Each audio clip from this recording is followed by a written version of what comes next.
the supplement industry's biggest lie. Walk into any supplement store and you'll see the same promise everywhere. More energy, more focus, more muscle, longer life, billions of dollars built on one terrifying fear that your body is missing something. So people keep buying powders, capsules, nootropics, longevity stacks, hoping the next bottle will fix what modern life broke. But behind the marketing, scientists and biohackers are uncovering a disturbing reality. Some of the most popular supplements in the world may be doing almost nothing at all. And in some cases, the real effects may have more to do with psychology, addiction, and profit than human optimization. Because the biggest lie the supplement industry ever sold wasn't that their products work. It's that health can be purchased without changing the system, slowly destroying the body in the first place. The modern supplement industry was built on a single idea. Your body is incomplete. Not sick enough for medicine, not healthy enough to thrive, just deficient enough to keep buying solutions forever. And it worked. Today, the global supplement market is worth hundreds of billions of dollars. Protein powders, multivitamins, fat burners, testosterone boosters, nootropics, longevity stacks, sleep formulas, brain optimization capsules with ingredients most people can't even pronounce. Every bottle promises the same thing: better performance,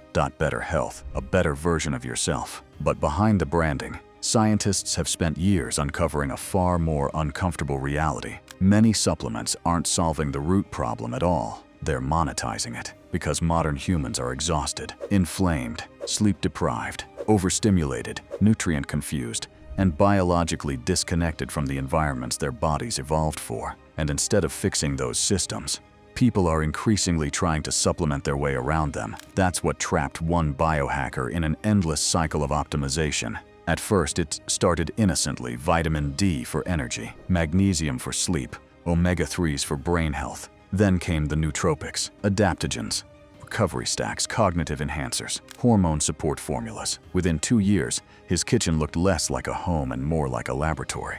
Morning stack, workout stack, the sleep stack, focus stack, dozens of capsules every single day. And according to the wellness industry, that behavior was normal. But the more he tracked his biomarkers, the stranger things became. Some supplements clearly helped. Others appeared to do absolutely nothing.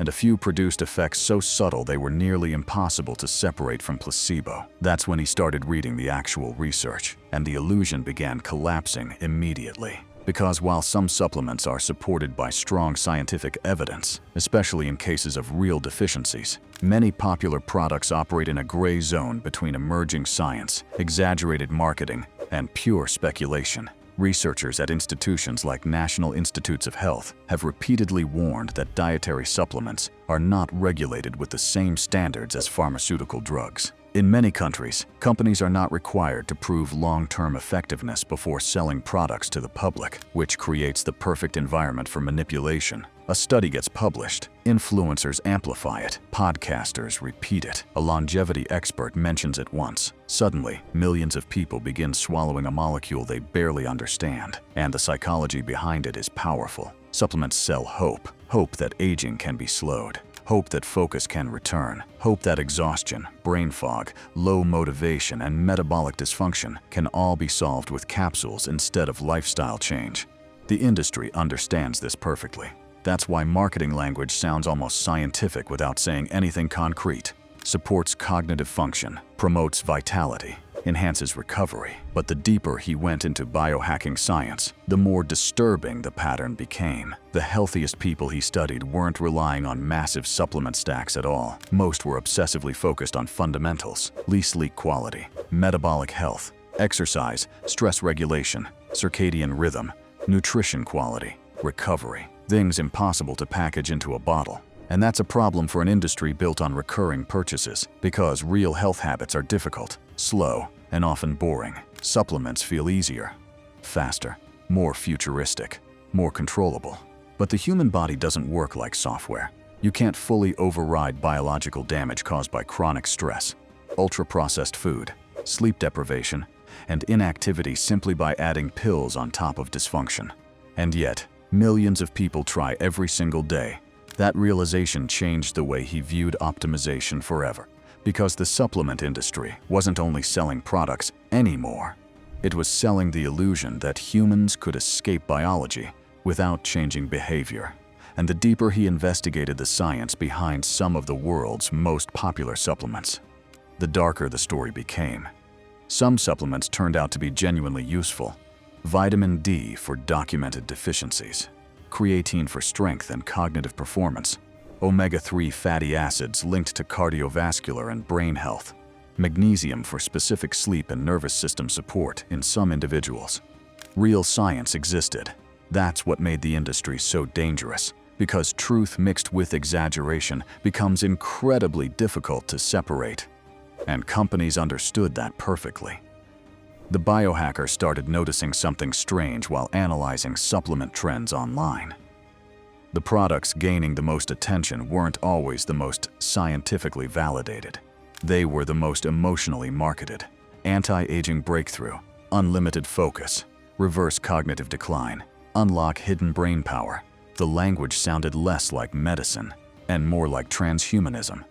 An entire generation had become obsessed with upgrading the human body faster than science could properly verify the consequences. And social media accelerated everything. Influencers promoted supplement stacks worth hundreds of dollars a month. Podcasters interviewed longevity experts, discussing molecules still lacking long-term human data. Viral clips transformed preliminary studies into miracle cures overnight. The line between evidence and entertainment started disappearing.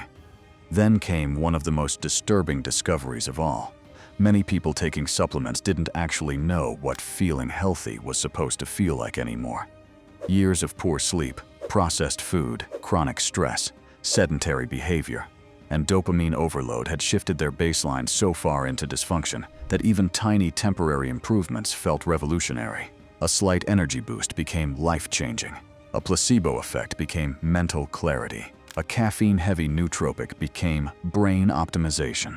And sometimes the body wasn't improving at all. It was simply being stimulated harder. That realization forced him to confront an uncomfortable question. What if modern humans are trying to supplement themselves out of problems created by modern civilization itself? Because no capsule can fully compensate for chronic sleep deprivation, constant stress hormones, ultra-processed food, lack of movement, artificial light exposure, metabolic dysfunction, endless psychological stimulation. The body still keeps score underneath. And science increasingly suggests that foundational behaviors, sleep quality, exercise, nutrition, social connection, stress regulation, and metabolic health consistently outperform most miracle products over the long term. But those solutions don't scale as profitably. You can't patent sunlight. You can't trademark deep sleep. You can't mass-produce discipline. So the industry keeps searching for shortcuts. To be fair, supplements themselves are not the enemy. Some can absolutely support health when used intelligently and backed by evidence.